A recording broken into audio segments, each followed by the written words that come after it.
Hey guys, welcome back to my channel, or welcome if you're stumbling onto this for a Disney related reason. My name is Hala and I do a lot of different things on my channel, but one of the things that I kind of did over the course of the past 2 years was read and review the Disney Twisted Tale series. Obviously this video is not about them, but this is still my best background. So I just wanted to intro this video because it's different from any review that I've done before. In a few, probably seconds for you guys, you'll see that we're going to walk through the story of Fairest of All, the first book in the Villain series by Serena Valentino, and we're going to draw it out. That's right, stick figures. We're doing very simple, relatively simple drawing as I try to narrate the story and sort of recap it and go through the timeline, because rather than just reviewing this book to say, is it good or bad? It's more of a come along the journey with me, because I don't know if I like this series yet or not, and I'm halfway through it. But I'm also trying to connect all the different lines in time that we end up in and figure out what the heck these new characters, the Odd Sisters, are going to do, because I cannot see where this story is going. So, welcome. I do want to warn you guys ahead of time, the audio in this video is probably terrible. When I had initially recorded it, I did not plan to use the original audio. I was going to re-record everything, but my microphone is still bad as well. So there's going to be different audio qualities. Come at me in the comments, I guess. I know. I'm going to make sure it's better in the next video now that I'm aware. So just heads up on that. I tried my best to line up what I'm saying in the audio with the images, but let me know at the end of the video if you guys enjoyed this format or not, because I would like to know before I do the next. I think there's 11 total books in the series right now, and I would prefer to know what format I'm doing in the future before I do the next 10. So yes, audio will be better. I'm probably going to tidy up the drawing frame a little bit as well, so you guys kind of get my rough cut edition. But before I give too much away, let's dive into my drawing timeline for Fairest of All. Sure.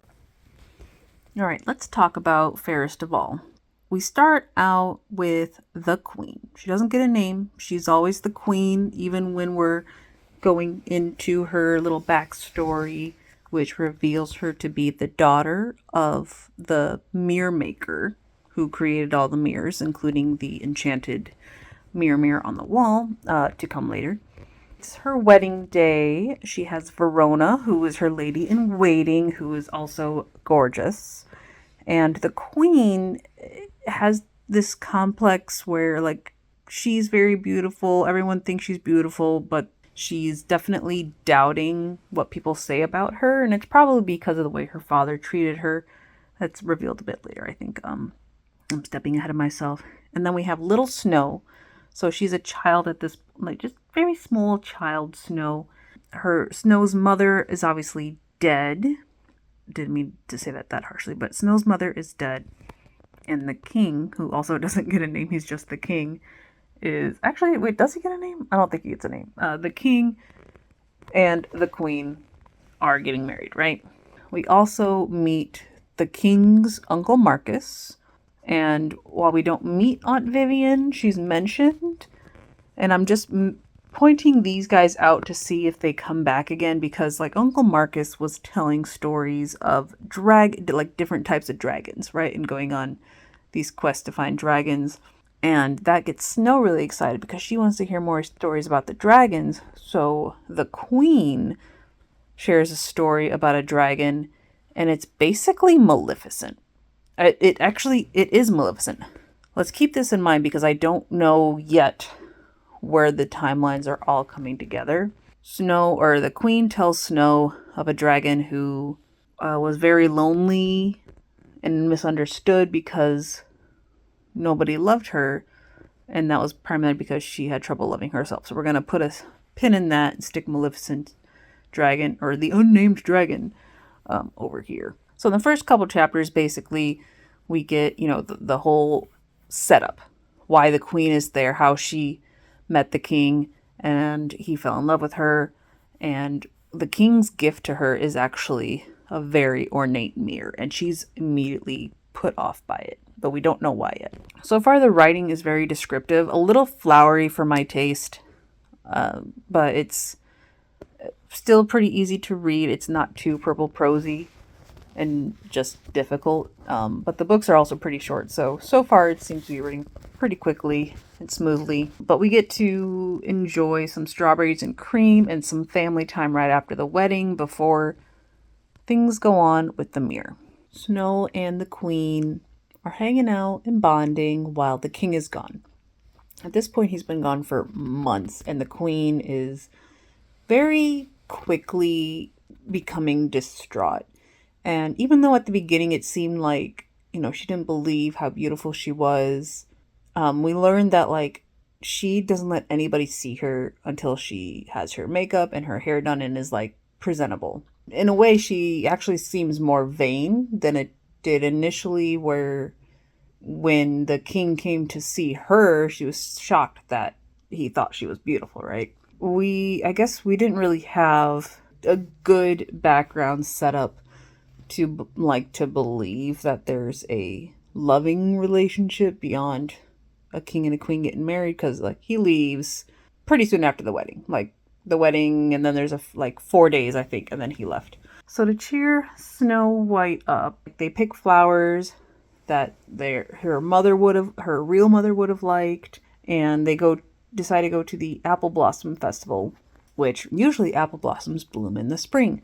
But the village that they go to has these special apple blossoms that bloom in the fall for whatever reason. And supposedly it's a legend where this girl had been lost in the woods and magically the apple blossomed and kept her alive and protected. And I don't know if this is going to come back in anywhere in the series, so I am noting it because I was like, what is the apple blossom lady's relevance? Or is it just a fake story within the story, right? So as they are at the Apple Blossom Festival, it seems like we're getting set up to have some sort of incident where the queen is picking the Apple Blossom Maiden because there are all these beautiful girls, right? Well, actually, Verona gets a letter, and it turns out it's from the king, or it's an announcement that the king is returning that night. So we very quickly get the heck out of Dodge. They rush through the apple blossom stuff, but we just get the POV of, she's like, I need to prepare for tonight, so we don't even know what happens at the rest of the festival. So next thing we know, she's getting dressed up and getting all ready to see the king, and she sees him, she's overcome with so much emotion, and is like so happy that he's back, and almost like within the same 5 minutes of their reunion, there's attack on the castle. If you guys have been off fighting all these months and you know your enemy and stuff, and you decide to come back and within minutes are attacked, something's wrong. Also, it's like, why were they able to attack the castle and you didn't have like further outposts to alert you of an attack or invaders? So they're separated again, right? He makes her go down through the dungeon so they can escape. And this dungeon actually later does become like her evil queen lair where she turns into the witch. And they go out. They're hanging out in the swamps while all these explosions and stuff are happening. And then, even though the queen was supposed to be on watch and being vigilant, like, I think literally it's like she was on vigil, then someone puts a hand on her shoulder and it's the king. It's like, so you let someone sneak up behind you too? This chapter was my least favorite so far just because the writing seemed very, very rushed. It's one of those cases where you're giving me detail of like what her bathroom looks like and all of its grand size and tapestries and the smell of the bath salts. But we can't just pace events in actual story. Why are we wasting words on telling me what her bathroom looks like when it's not the first time she's been in there? Nice details if you're also taking the time to give me details on the story, but if you're cutting corners, I would rather have the pacing for the story. But speaking of her bath, when she had gotten out of the bath and was getting ready, she thought she saw something in the mirror. Like she noticed a man's face or something, and she freaked out, knocked the mirror over, and it broke. So the mirror was gone. This is the mirror that the king had gifted her. Now that the attack is over, they have Verona take Snow to bed, which is like, can't you just put the kid to bed too? Like, okay. And the king takes the queen to their chambers, and that mirror is back because the king heard, or, through Verona's letters or however, heard that the mirror was broken and found all these other different craftsmen to fix it. So the mirror has been restored and is in the room, and the queen is kind of freaking out.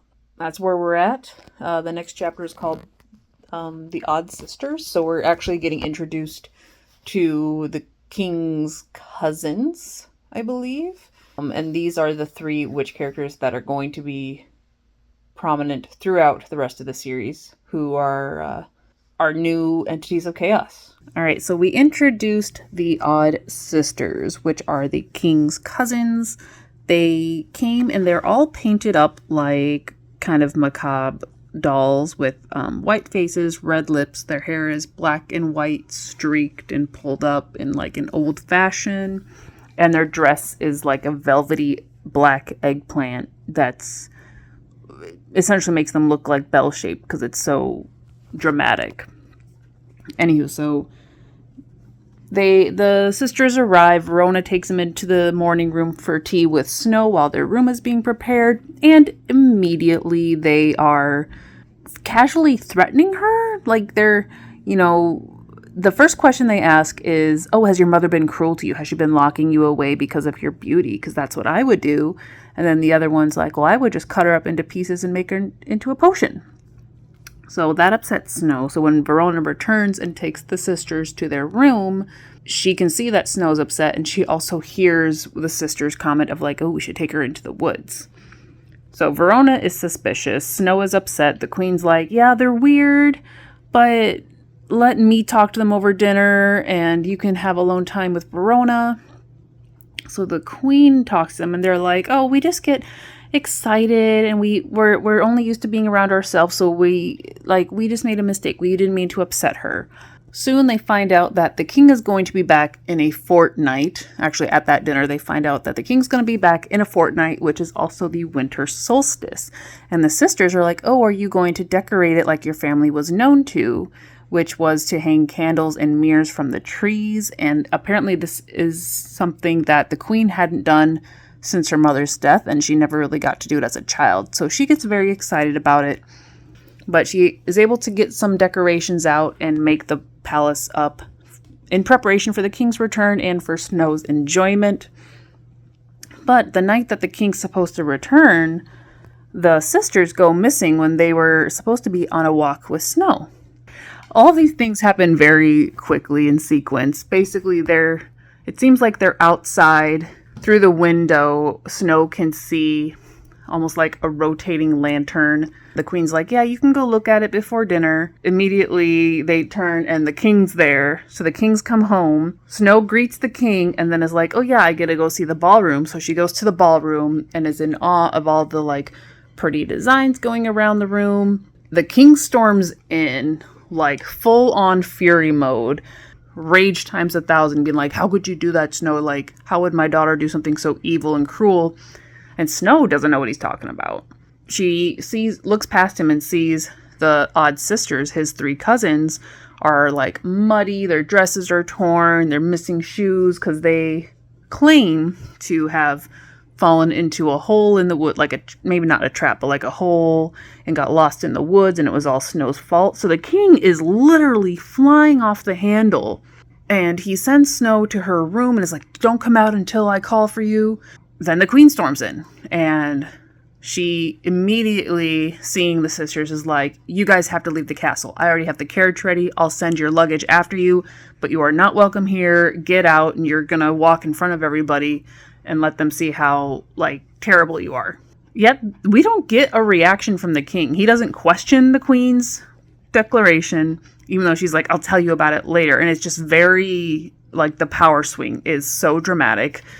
I did not really enjoy this chapter because it felt very hot and cold. But the king's is nearly bowing down to her and listening to her command of, telling Snow that he loves her and apologizing to Snow and all that, while the queen is now like dominant mode.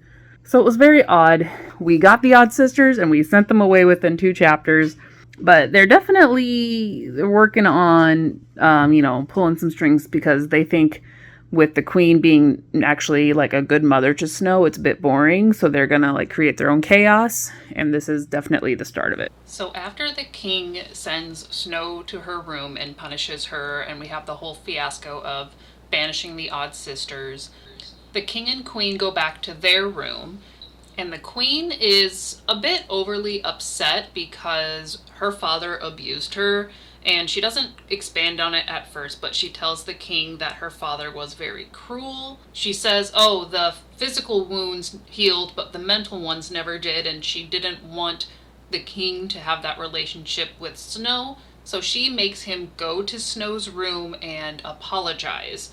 And as soon as the king leaves, the queen hears another voice. And she's looking around. Even though she kind of suspects that it's from the mirror, she doesn't look at the mirror. But the voice tells her that the king is in Snow White's room. He's bawling his eyes out. He feels terrible. And eventually, he's just giving her all this information of things that she can't see. And he's like, you know where I am. You just gotta look. So finally she goes over to the mirror and the face forms and she sees it's her father.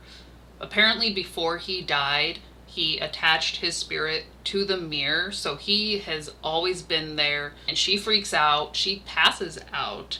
The king comes back, and in the next chapter she wakes up. He's like, do I need to send guards? Like, what happened to you? And she's like, no, we just need to break the mirror. And this is the same mirror that's already been broken once and repaired once, but without question the king goes ahead and breaks it. Then the queen goes into her backstory, telling the king of how her parents met. Her mother was very, very beautiful, but she had died in childbirth while she was having the queen, and this was the primary reason that the queen's father hated her. This gives us a little insight into the sort of back and forth we get in the queen's POV, because there's times when she realizes she is beautiful, and then there are times where she thinks she must be so ugly, and why would anyone think she's beautiful, because this whole time her father has told her that she was ugly and she wasn't worth anything, even though she literally looks like her mother, who was known to be beautiful. So this mental abuse really stuck with the queen. She doesn't mention any particulars if there was any other kind of abuse, but she spills her heart to the king and gains his sympathy. Not that she necessarily needed it, but this creates that sort of probably the most intimate moment between the two thus far. Thankfully, now with the mirror gone, the queen isn't being taunted by any of its messages. However, the peace and happiness doesn't last long, because the king once again has to go off to war. So he leaves, which puts the queen into another depression. She's sitting in the throne room by herself when she receives a special delivery from an unknown provider. The queen unwraps the gift, and it turns out to be her maybe worst nightmare, because it's another mirror. And this time there's no question it is a magic mirror, and she can see the figure of her father within it, and immediately it begins to tell her things that she can't see. So she asks to see her husband, who's been away at war, and the mirror tells her that it cannot see him, and it hasn't been able to see him for a while now. Verona soon rushes in, just having received a letter that the king died in battle and they are sending his body back. The queen can't believe it. She can absolutely not fathom that her beloved king would be dead, and she falls to pieces. She stops taking care of herself and pretty much halts all function because she just can't. She's devastated. At this point, Uncle Marcus and Aunt Vivian show up to help her take care of the funeral arrangements and get the house back together. Before the funeral, the queen goes to the mirror, hoping that it can show her her husband, the king, because she's desperately in love with him and just doesn't know what to do without him. But the mirror cannot see to the next life, so he is not able to show her anything, which makes her a bit more depressed. She's so out of it that even at the funeral, she's not really paying attention to who's there. And the odd sisters have shown up at the funeral because the king was their cousin. They tell her that they're the one who sent the mirror and that they can teach her how to control it and get it to do what she wants, and that they also left her another gift in the dungeon. She doesn't really internalize this because she's still out of it, but later when she does see the mirror, it tells her, I can show you things that will make you happy, or I can show you things that will make you sad, and the queen realizes she needs to know how to control the mirror. So she sends for the odd sisters to come back to the castle, and then they teach her the spell to control the mirror, and it essentially makes it her slave.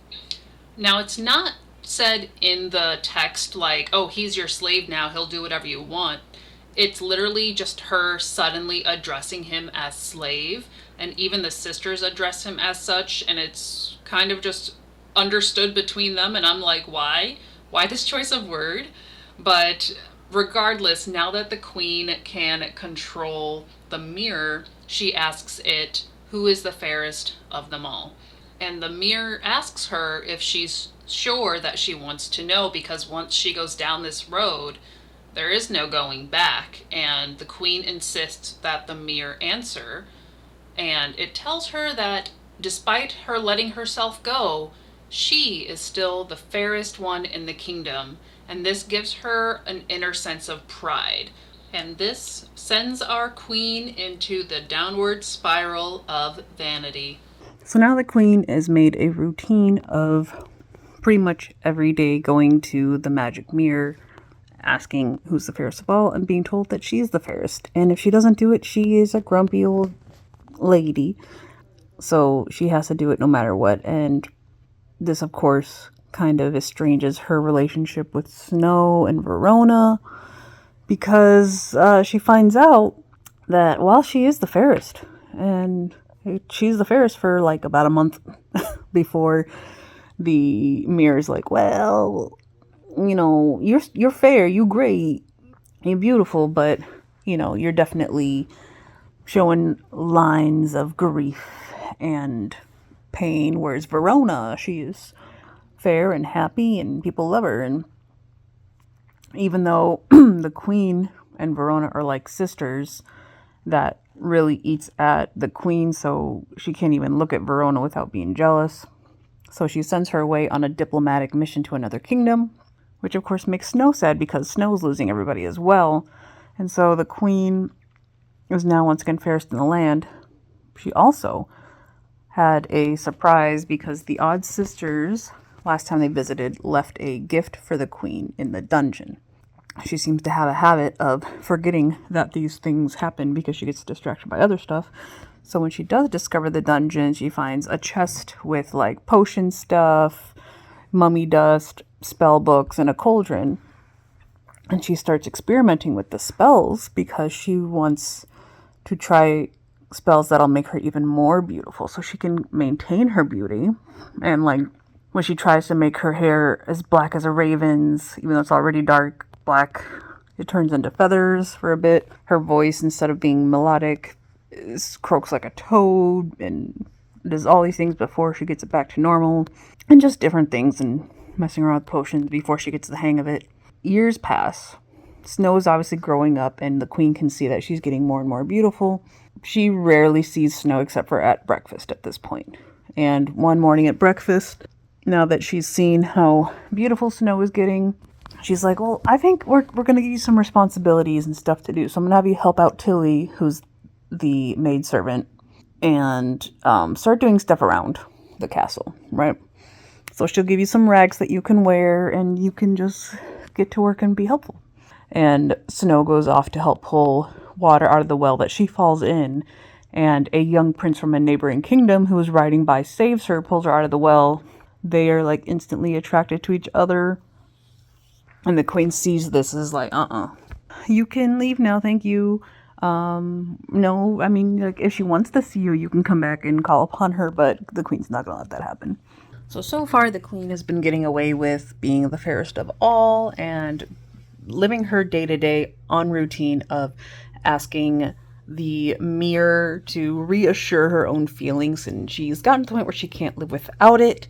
And the whole incident with Snow White and the prince, she basically told the prince, you can't see Snow White anymore, she doesn't love you, and I'm not gonna let her marry someone she doesn't love. And then she turned around and told Snow that the prince doesn't love her and doesn't want to see her, and she's justifying lying to them both as preventing them from finding love because of how much it could hurt when they lose it, because she feels that huge loss from the king still. And then Verona returns to the castle suddenly, and she's got good news because she met a lord while on her diplomatic journey and has got married. And so the queen schedules a private dinner with her so they can catch up. And while they're having some spirits, they get chatty, and the queen's like, are you really in love with him? And she's like, of course, that's why I married him. And then she's like, well, you better prepare yourself because he's gonna leave. He's gonna be gone. Basically, since he's at campaign/war, like, he could die. You should be ready for his death. And Verona is just appalled by this idea. She's like, I'm not going to live my life in fear of losing something. Part of the queen is still, like, very upset, very jealous of Verona. But the part that still cherishes their friendship is like, you know what, I needed you to speak to me plainly, and like, you've sort of noticed things about me have changed, so why don't you stay around for a bit and just let's kind of maybe repair our relationship, right? That doesn't last long. That does not last long at all, because now that Verona's around, her Fairest of All title has competition, because Verona, in some ways, is fairest of all, yet the queen's beauty sometimes eclipses that, but it's still, like, not 100%. But she doesn't want to get rid of Verona, so going with her friendly instincts, she wraps the mirror up and has the huntsman take it out and bury it in the woods and not tell her where it is. But since that night, she's had nightmares, she's getting ill again because she just doesn't have the mirror. One night she has a dream that she's out in the woods and the three sisters are there, like, heckling her and telling her where to dig. And when she wakes up, the mirror is next to her bed. So she must have gone out and done it in the night, or maybe the sisters had something to do with it. But the mirror is back. She's like, I can't believe I gave it to me. I'll never do that again. So it must be time to get rid of Verona. So the next day, while they are eating and Snow White comes in, like, extra tattered and dirty, it turns out she fell off the horse while she was out riding. But she wasn't riding alone. She was actually riding with the prince, and the queen is so upset that she strikes her in the face. Verona stands up, accusing her of the queen of, like, being different and changing and almost evil, and the queen banishes her. So Verona leaves the castle again.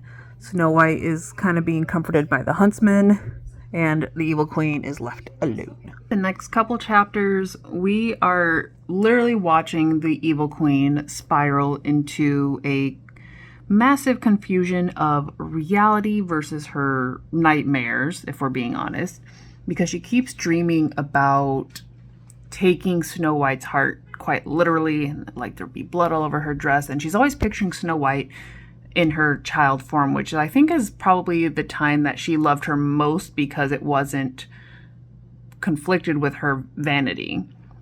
And she even has a dream of being in the woods and finding an apple, and she herself at this point already looks like the old hag, but she finds the cottage in the woods, presents the apple to Snow White, and Snow White passes out, dies, like she collapses from it. Doesn't really specify. But Snow White in the dream's like, I just wanted you to come for me. So it's like subconsciously she knows that her daughter just wants attention from her, but because of the influence of the Odd Sisters and the magic in the mirror, where her dad gave up his soul in order for his wife to have a baby because she was barren. So the Odd Sisters, who made the deal, technically own his soul, which is in part like present in the evil queen. Therefore, they kind of own part of her. Alrighty, let's wrap her up. The queen is ready to get rid of Snow White. And she's looking out the window at her one day, confirming she's still in her rags. She's doing her chores. She's not out in the woods dead or nothing, but the queen is ready, though she won't admit it to herself. And then the three sisters appear magically behind her, and they more or less convince her that that's what she wants to do, and she has to get rid of Snow White in order to be the fairest of all. So they do this little weird ritual, which is actually kind of gross, and it turns into some sort of draught that the queen drinks, and it fills her with this intense fury and rage, which pushes her to take action. She sends the huntsman out with Snow White so he can kill her, but when he brings back the pig's heart, she actually takes the huntsman's life herself, goes down into the dungeon, does the spell to turn into a hag and to make the poison apple, and then escapes out the dungeon the same way that she and Snow White had escaped when the kingdom was under attack way back when. Goes out into the forest, finds the cottage. As soon as the dwarfs leave, she sneaks in for her little plan to convince Snow White to take a bite of the apple. And she has a very brief moment where she's like, I can't do this to her. I can't kill her. But she squanders that feeling. Snow White takes a bite of the apple and is now in the sleeping death. The queen has mixed feelings. Overall, she's kind of happy because now she's the fairest of all. But there's no counter to the hag potion. So there's nothing in the spell books, and this part seemed to jump because like the queen was weary about even thinking of going back to the kingdom, but then she was flipping through a book, which we would assume is the spell book, and not finding a way to dispel the hag potion and everything. So now she is stuck as a hag, and she goes outside and it's raining, and then the dwarfs are upon her. So they know who she is. They know what happened. They're chasing her into the woods, and the path splits where one side goes up a cliff, the other side goes into the forest, and the three sisters appear again and are seriously like, if you go up the cliff, you're definitely gonna die. And the queen thinks about it, and I guess this is where her humanity comes into it, where she realizes she's already chosen which path, which is inevitably the cliff one. And then we get an epilogue where Snow White wakes up from the prince's first love kiss, which breaks her spell. They get married. She is happily dancing in the Great Hall, picturing both of her mothers and her father with her. And I guess to her, she felt like her stepmother, the queen, had basically died when her father died because of how much she changed after, but she still loved her mother as a guardian angel from before then. So after the wedding and everything, she's going through the gifts, and there's a mirror. It's her mother's mirror, the magic mirror. And within it appears the queen, the old queen, telling her little bird that she loves her and she always has. Yep, that's how it ended. It came very suddenly. With all of these books so far, I've noticed that the ending is very, very much parallels stuff that already exists in the movies.